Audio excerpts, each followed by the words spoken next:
Yes, and I got it. Umugabo bita Chita warabizi kandi he knows.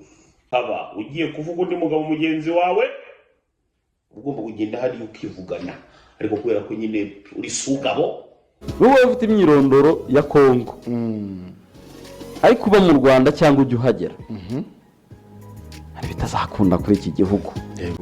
It start from where it is coming from. N'abamushyigikiye bose kandi abamushyigikiye nabo ndakubwira abaribo ni babandi nabo bafite ubwoba yuko ejo yabashyira hanze kubera ibyabazi cyangwa ibintu byinshi.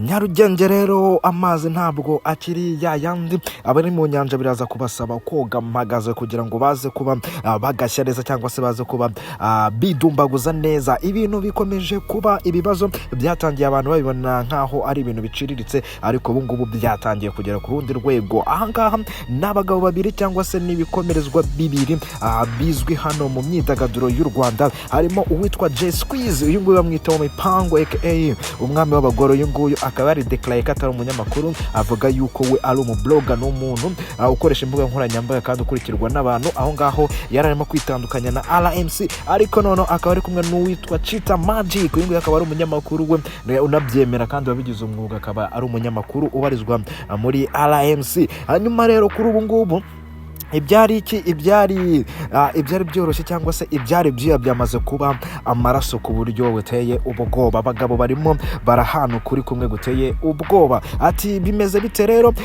Ndaza kukubwira ngo aba bagabo icyo bapfa ni igiki byaje gutuma nanjye mfata umwanya wanjye ndicara miga amakuru ndayahiga hirya no hino mu bantu bamenyereye bino bintu koko nza kugwa ku kintu bapfa usanga yuko iki kintu ni ikintu gikomeye. By the way iki ngiki turaza kukigarukaho muri iki kiganiro kubera yuko biraza kugutungura kubona abantu b'abagabo bari gupfa ibintu bimeze gutya na gutya. Ariko mbere yuko tuza kugera kucyo aba bagabo bapfa ndabanza nkubwire ati ese ubundi ibi bintu bimeze bite bigeze hehe mbere yuko tuza kugera aho byatangira. Ushobora kuba uri bwo wumvishe iyi nkuru y'aba bantu ushobora kuba utarasobanukiwe neza uburyo gutana mu mitwe cyangwa se uyu mutanago bariho uko ari babiri uburyo wagiye utangira uburyo wakurikiranyemo ushobora kuba nta makuru bifiteho nibyo ngiye kukumenyesha. Hanyuma noneho nze nkubwira noneho uburyo ki bano bagabo noneho ibyo bapfuye mu buryo mwe cyangwa ubundi. Ubundi ibingibi bijya gutangira witwa J Squeeze yaricaye kuri kamera murabizi ko akunda kwitereka cyane aricara aravuga ati Chita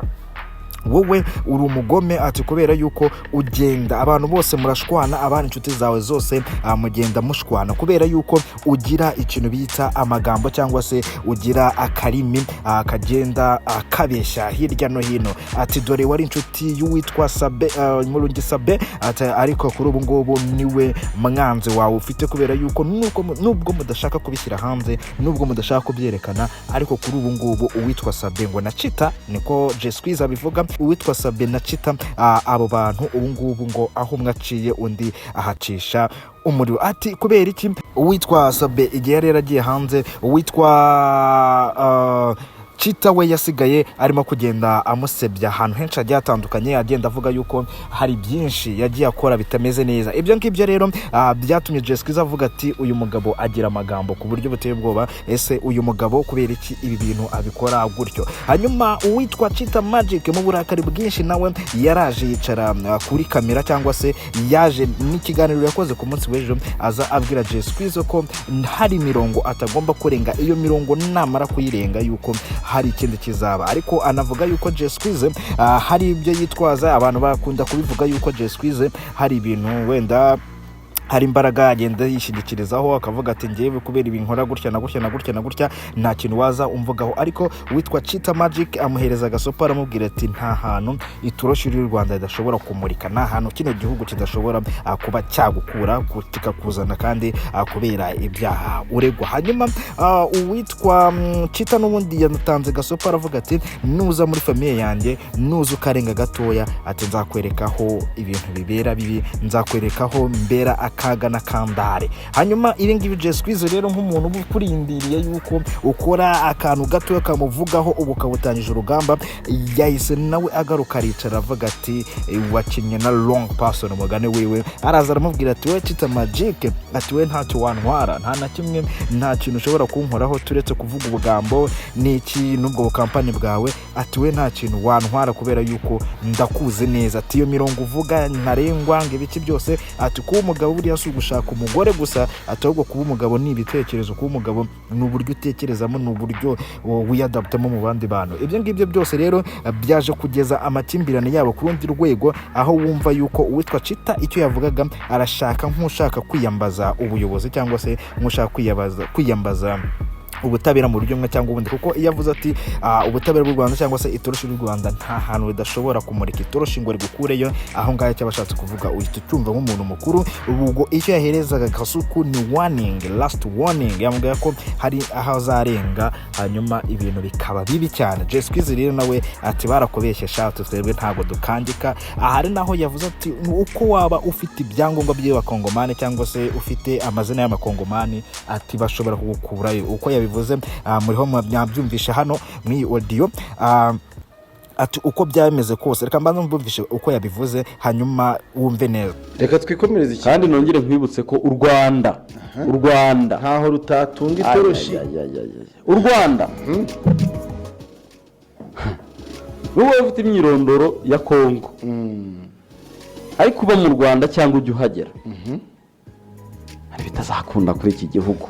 Ahangaha impamvu yavuga gutyo tubibutse yuko uyu Jay Squeeze ubundi afite amazina y'amakongomani, nimba ari sinzi kuntu bamwita, sinibuka izina rye, ariko na amazina atari amanyarwanda, na amakongomani. Ahangaha Chita rero nicyo yashaka gusobanura ati iyo waba ufite yose, icyo waba icyo cyose, itoroshi ry'u Rwanda riragukurura kandi rikakubona ewan uko byagenda kose rirakubona. Ahangaha rero Chita yashaka gutanga nkaho ari last warning, yabimubwiye turongera gukora ibindi kosa, ntabwo ngewe uraba ukiburana nanjye, ntabwo uraba ukivugana nanjye, uraza kubuvugana n'izindi nzego zitari ngewe, uraza kubuvugana n'ibindi.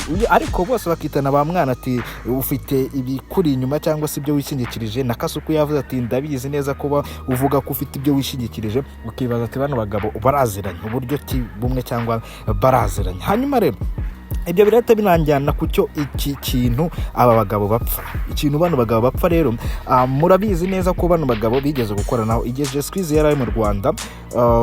Ni naho hantu honyine ngira ngo cyangwa se nka habiri kwa Yago no kuri Chita Magic uyu Jay Squeeze yakoreye ibiganiro, yigeze gukorera ibiganiro, interview akaza akavuga. Hanyuma aho ngaho icyo gihe rero wabonaga ko ari abagabo bunze ubumwe, ariko bari bafite ikintu cya Mario Estate barimo ibiboro byo kugurisha ubutaka.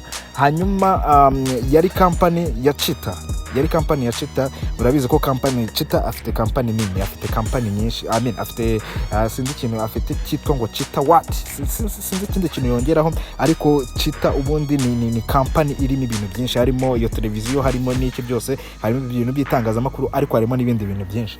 Hanyuma rero mwaye madiru babaga barimo, birashoboka ko ariho bagonganiye imitwe, kuko Jay Squeeze kuna bivuga cyangwa n'amakuru ratohoje nuko bashobora kuba hari abakire bari bafite cyangwa se umukire bari bafite, hanyuma muri diru yari imwe bayirimo uko ari babiri, hanyuma uwitwa Chita Magic akaza guca inyuma Jay Squeeze akaba yamugambanira ku mukire cyangwa se akajya kuvuga ibitari byo ku mukire, ariko acarwa mpinga cyangwa se amuca inyuma, niko twabivuga muri business cyangwa muri diru.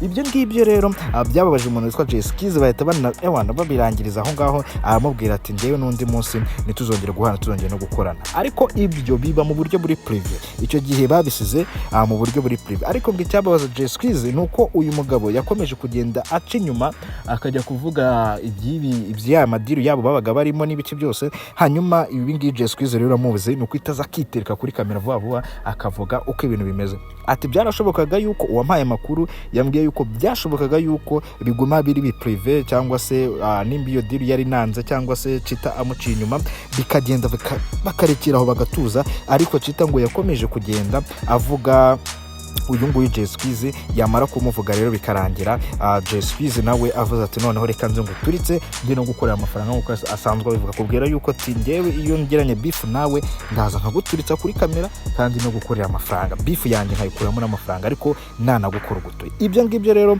byatumye rero Jay Squeeze n'uyu mugabo bakomeza kugira gute bakomeza gutana mu mitwe. Hanyuma witwa Chita rero ntabwo we yari ready gusaba imbabazi Jay Squeeze cyangwa se kongera guhuza na Jay Squeeze. Abagabo bose babatikoraho bavuga bati twebwe turakaza mu industry cyangwa se ngiye kugupfukamira bya bisa nabi ati buri wese akabyimba nibye mu by'ukuri, ariko icyabaho ni kimwe nuko Jay Squeeze ngo yakomeje kumva ayo makuru byari byarabaye hagati yewe na Chita. Hanyuma noneho Jay Squeeze akavuga ati okay, noneho niba uko bimeze reka tuyikore gutya. Ni nabyo yavugaga ati uwitwa Sabe nawe yahuye ngo n'icyo kibazo cy'uko uyu Chita cyangwa se Chita yasigaye amuvuga mu bandi bantu cyangwa se agenda amucomeka abandi bantu, ugasanga ntago bimeze neza. Uwitwa Dumba nawe statement yakoze mu minsi ishize ubwo bari kuri live n'uwitwa Kasuku yavuze yuko uretse ko Dumba ukuntu yivugira ibintu ukabona ni nka blague, ariko ubwo abafite impamvu yabivuze gutyo.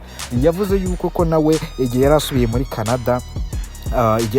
Canada yageze gutya uwitwa Chita agasigara akoresha abakobwa babaga bari kumwe na Dumba ababaza ati ese Dumba ntabwo yabakoreraga ibintu bitari byiza cyangwa se Dumba ntabwo yabasambanyaga ibintu ibyo ngibyo wumva ko uwitwa Dumba nawe yabitangaje mu buryo umwe cyangwa ubundi, ariko Dumba uko yivugira ibintu umuntu ko ari blague, ariko ubwo haba hari impamvu yabivuze, haba hari impamvu byabyo byose. Bamwe bashaka kutayifata nka biri seriye abandi bakabifata nka ari seriye, ariko ubundi ntanduru ivugira gusa y'umusozi. Umuntu akibaza ati iyi ntambara y'aba bagabo kari babiri iraza kurangira gute? Kuri Jay Squeeze nta gahunda afite yo guhagarara kuri gasopo yahawe rwose uko bimeze. Hanyuma n'uwitwa Chita Magic sinzi ko araza guhereza uyu mugabo kubera ko nawe ibyo yabitangaje mu burakari bwinshi. Ibi biraza kugenda gute? Araza ko biki zimbizi ibyo ngibyo. Impamvu ndano kugira ngo dukomeze dukurikirane tumenye uko biraza kwitwara, hanyuma tumenye uko byaje kurangira tuzababwira, kimwe nuko bidashobora kuba byanarangira gutyo gusa. Nimba ari inkiko zizabikemura nabyo tuzabimenya. Ariko uwitwa Jay Squeeze abo muri aka kanya we yavuze yuko yiteguye intambara, ariko uwitwa Chita Magic we yamaze kuvuga ko yasizeho imirongo ntarengwa, urayirenga no kubomora. Imihanda rero ikomeje kunyerera, imihanda ikomeje kuzamo amabifu n'akandi nandi gupfa ubusa. Sinzi uko biraza kurangira. Mbashimire cyane rero dukomeze kubana muri update nyinshi zitandukanye no kuri OD7. Peace and love.